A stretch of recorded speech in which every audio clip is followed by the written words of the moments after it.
माणसं, अहो तुमच्या जयंतीनिमित्त आपल्या स्वराज्यात जागोजागी ठिकठिकाणी मोठमोठे कार्यक्रम व्हायला लागलेत. समद कसा आलबेलाय बघा. अहो रक्तदान, भोजनदान, समाज प्रबोधन, पवाड, अहो याच बरोबर आपले गड किल्ले सजवले जात आहेत. काही ठिकाणी तर तुमचा आपण रायगडावर जसा राज्याभिषेक केला होता ना, अगदी तसाच राज्याभिषेक केला जातोय. राज्याभिषेक. खामोश रायबा. कसला राज्याभिषेक? कुणाचा राज्याभिषेक?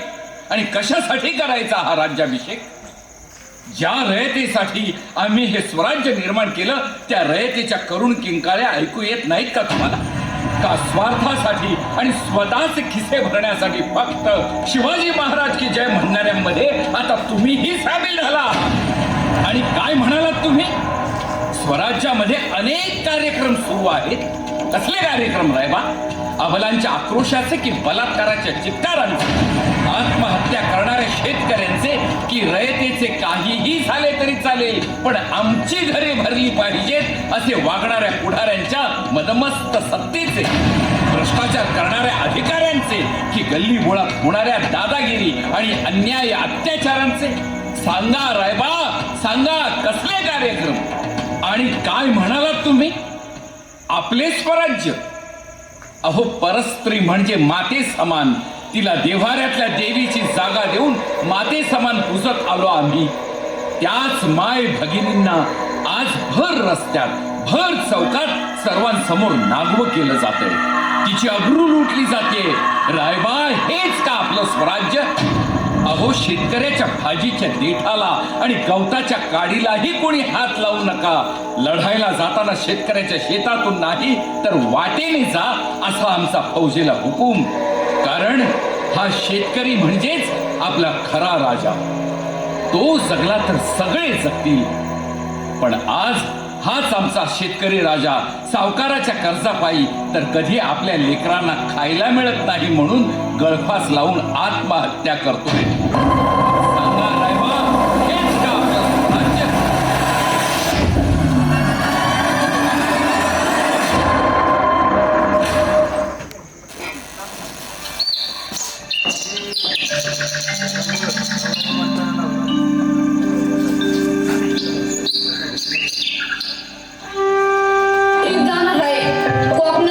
शिवाजी महाराजांच्या रायगडावर आमच्याकडनं आलं ना की दादा सर म्हणले आपण एक नाटक बसवायचं आहे. आणि त्यातले शिवाजी महाराज कोण आहे माहिती का? मी तर काय का फिरले शिवाजी महाराज आहे. मी शिवाजी महाराज होय बाबा, होय शिवाजी महाराज होय, संभाजी महाराज होय, अजून काय व्हायचं असेल ते होय. पण अगोदर हात पाय धुवून घे आणि जेवण करून घे. हा शिवाजी महाराज होणार. शंटी घालता येते का बघा अगोदर. शिवाजी महाराज राहिला गपगप आले आणि त्या फडताळीवरच्या ताटल्या घेऊन ये. जेवायला वाटते बघ दोघाला. अरे सांगी आबा कधी येणार आहे? ते आलं नाही ना अजून. अरे येते ते, पण मला एक कळना तुझं आबाजवळ कसलं काम आहे ग? अगं येडीच आहे तू. आता ट्रिपला जायचं म्हणल्यावर पैसे नको का भरायला? सरांनी 1000 रुपये सांगितलेत आणि आबा मला म्हणलं होता कांदे ऐकून आलं की देतो म्हणून. असं आहे होय. बर आता आल्यावर विचार, आधी जेवण करून घे. हा होय बाई, काय केलंय जेवायला? महाराज डाळीची आमटी केली अन भाकरी. बस आता पोहत्या अन घ्या उठून. सांगितलं नाही तर मारी ना मी आता. आणि तू काय करणार? डाळीची आमटी करते. मग महाराज आपल्यासाठी काय पनीर मसाला आणू का काजू करी आणू? सांगा. दोघं गप्प बसा. गप्प. आणि हे बघ पिल्या, असं तसं खायला शिक. तुझा बाप काय कुठल्या हापीसात कामाला नाही. जा, मी नाही खाणार. येऊ द्या आम्हाला, सांगतोच. खाऊ वाटलं खावा, नाही तर मला तसंच. चांगलं चुंगलं खायचं होतं तर चांगल्या श्रीमंताच्या घरी जन्माला यायचं होतं. शेतकऱ्याच्या घरी कशाला आला?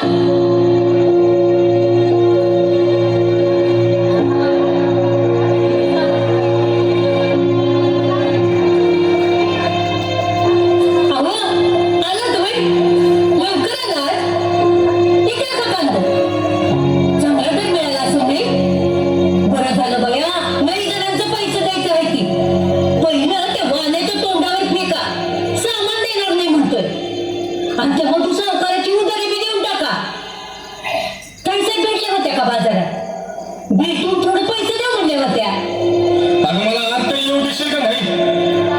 जरा पाणी पिणे तर पिऊ देशील का नाही? अहो होय काही सगळेच आता का बाई माझी भाकरी कर आपली.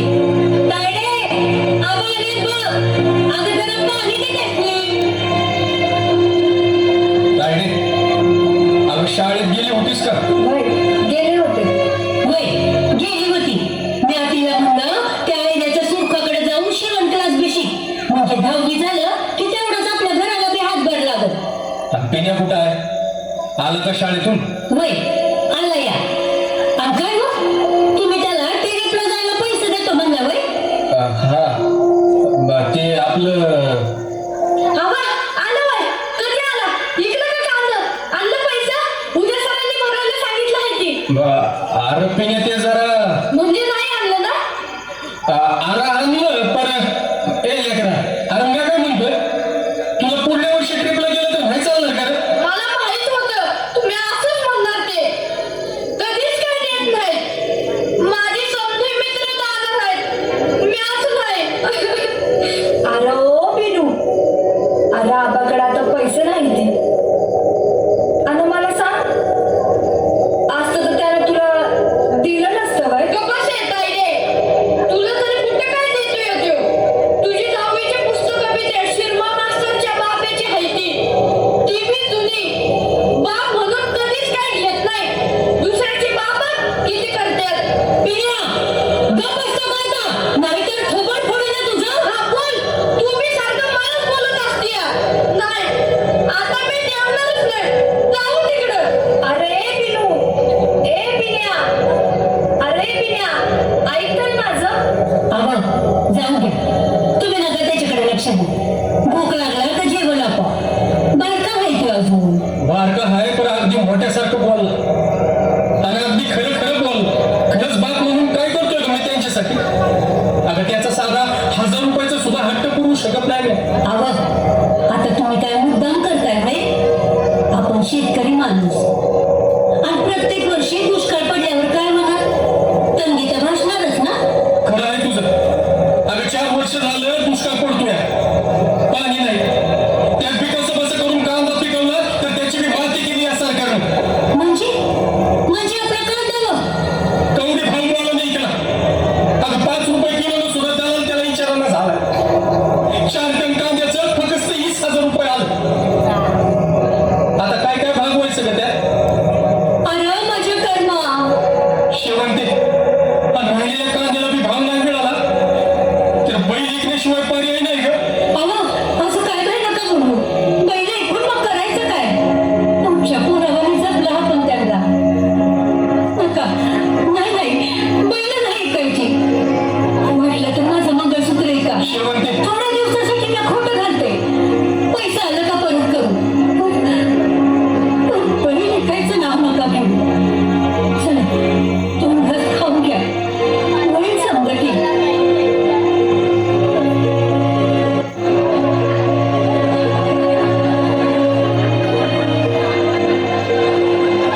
यावं का मी किसनराव? हा या की सावकार. अहो विचारताय कशाला?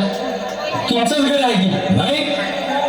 घर आमचंच आहे पण ते आमचं करायचं का नाही हे आता तुमच्यावर आहे. काय सध्या बरोबर ना किसनराव? बाजाराला गेला होता म्हणून समजलं. ऐकलं का नाही कांद? आणि ऐकलं असं आमचा तेवढा राहिलेला हिशोब पूर्ण करा म्हणलं. काय सदा होय कांदा ऐकलं पर म्हणावा तसा भाव नाही आला सावकार. अजून थोडी सवड मिळाली तर सावकार अजून थोडा येऊ द्या. राहिलेले कांदा ऐकलं की तुमचं पैसे लगेच देऊन टाकतो. अरे किसने तुला अजून किती सवड द्यायची रे? का सावकाराला घर बसल्या त्याचा फायदा देतोस वय? तुझ्या घरचा कागद सावकाराकडे आहे ते विसरू नकोस. नाही सदाभाऊ नाही. अहो असं करू नका. अहो घर नावावर केलं तर आम्ही राहायचं कुठं? पण घर घेऊन अशा आमच्या आबरूचा वाट्यावर नका. गरिबांकडे फक्त आबरूच असते. लई जुनं वाक्य झालं किसने, आणि ती हिसकावून घ्यावी असं आम्हाला बी वाटत नाही. आपण काय करणार का, आमचं पण पोट पाणी आहे बाबा. काय हो शेवंता वहिनी, बरोबर आहे ना? घरी आलो तर आता चहा पाणी विचारणार का नाही? काय रे किसने? चहा नाही मिळत, फक्त पाणी मिळते आमच्यात, ते बी गोट्यात आहे. आईला किसने पोर मोठी झाली की रे तुझी? काय रे बाळा, कितवीला आहेस तू? म्या 5वीला आहे. आणि तू ग पोरी? म्या 10वीला आहे. आईला किस ना पोरगी मोठी झाली की रे तुझी? अरे आता तिच्या लग्नाचं बी बघावं लागेल. बघायला जमतंय का कुठं? नाहीतर आम्ही आहेच. अरे म्हणजे पाहुणे रावयाचं बघायला आम्ही आहे. शेवटी आम्ही गावातलं करतो धरतो बाबा, आम्हालाच बघावं लागणार ना तुमच्या मागचं पुढचं. काय वहिनी बाळा, चला येतो आता. हा हे बघ किसने, पोरीच्या लग्नासाठी तुला अजून सावकाराकडून पैसे उचलावंच लागतील. बाबा पहिला आहे त्या अगोदर देऊन टाक, परत सांगितलं नाही म्हणशील. चल येतो. ए सध्या, अरे चल, त्यांच्याकडे भाकस्त पाण्याच मिळत आहे.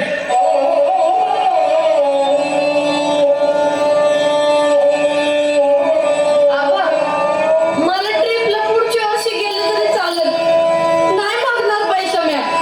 आबा, मी आपण जुन्या पुस्तकावर अभ्यास करीन आणि चांगली मार्क पाडीन. आबा चला, 2 घास खाऊन घ्या समजे, आणि तायडे पिण्या जेवण करून अभ्यासाला बसा.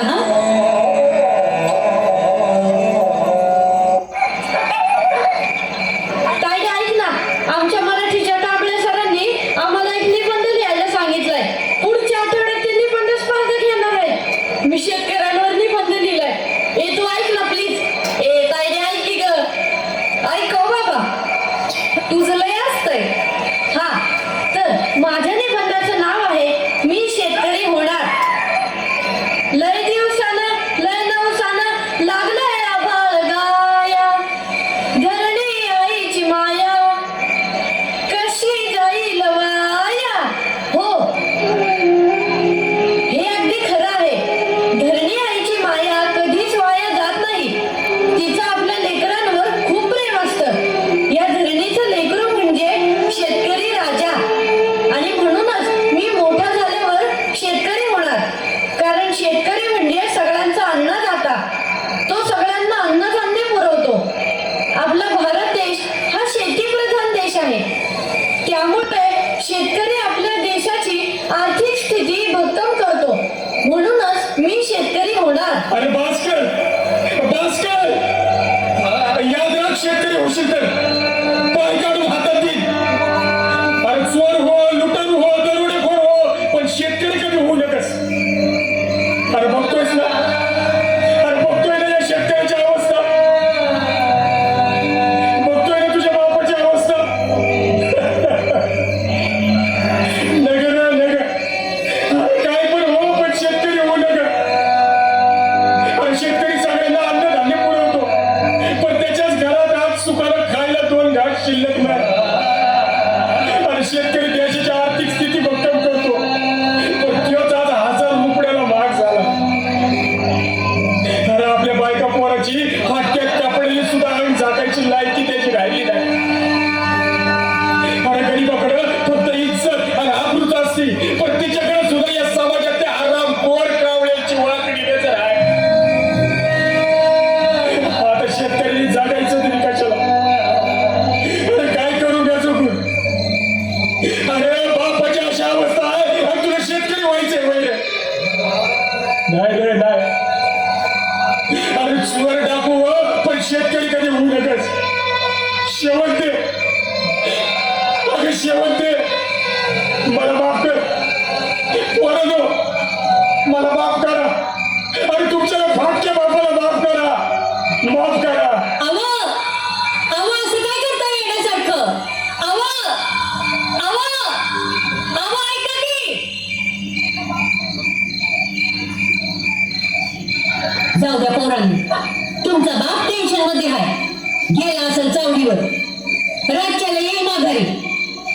झोपा तू.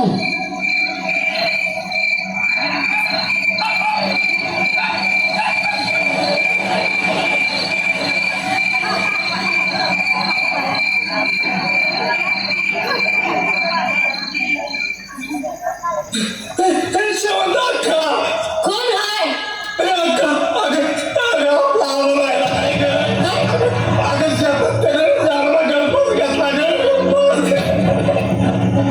बाबा, बाबा काय सांगताय?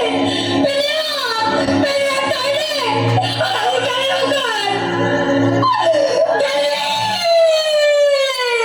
बाबा, बाबा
उठा ना, स्वराज्याचा आणखी एक शिलेदार, माझा एक मावळा असा असा अन्न पाण्याविना तडफडून मरतोय. कुठे आपलं स्वराज्य राहावं? कुठे आपलं शासन सरकार? सगळ्या देशाला अन्नधान्य फळं भाजीपाला देणारा शेतकरी उपाशी, हे सरकार, हे पुढारी मात्र तुपाशी. तुम्ही काम करता म्हणून तुम्हाला एसी, कूलर, गाड्या उड्या आणि 7वा वेतन आयोग. आणि माझ्या शेतकऱ्यांच्या दुधाला, त्यांच्या शेतमालाला साधा हमी भाव सुद्धा नाही. मग सांगणार आहे बा, हे स्वराज्य कशासाठी? रायबा यासाठीच घेतली होती का रे रायरेश्वराच्या मंदिरात स्वराज्याची शपथ? सांगा रायबा, सांगा ना. ही पहा स्वराज्यातली अजून एक लेख विधवा झाली, पांढऱ्या कपाळाची झाली. रायबा, या स्वराज्यासाठी लढताना कितीतरी मावळे धारातीर्थी पडायचे, पण त्यांच्या विधवा झालेल्या पांढऱ्या कपाळाच्या बायका कधीच असा हुंबरडा फोडत नव्हत्या. आणि जरी तो फुटला तरी तो असायचा अभिमानाचा, स्वाभिमानाचा, स्वराज्याच्या कामी आलेल्या त्यांच्या नवऱ्याच्या पराक्रमाचा. पण आज या माझ्या लेकींच्या हंबरड्याला मी काय उत्तर देऊ? काय उत्तर देऊ? महाराज, आपल्या डोळ्यात पाणी. रायबा, राजपण तुम्ही रडताय? रायबा, अंगाला एकटं सोडा. नाही राज, नाही. अहो, तुमच्या डोळ्यात पाणी बघण्या अगोदर मला मरण का नाही आलं? राज, नाही. आम्हाला माफी द्या राज. आम्ही करंटे निघालो. आज आमच्या नाकर्तेपणामुळे तुमच्या डोळ्यात पाणी आलं राज, तुमच्या डोळ्यात पाणी आलं. तानाजी, सूर्याजी, यशाजी, ओ हमीर बाबा, अरे कुठं करून बसलाय तुम्ही? अरे बघा ना, बघा आपलं महाराज रडते की काय? अरे त्यांच्या डोळ्यात पाणी आलं या. अरे कुठं मरून पडलाय तुम्ही?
आणि संभाजी महाराज होत नसतं या. आणि शिवाजी महाराज की जय म्हणून कोणी तानाजी, यसाजी, सूर्याजी म्हणत नसतं या. शिवरायांचा शिवविचार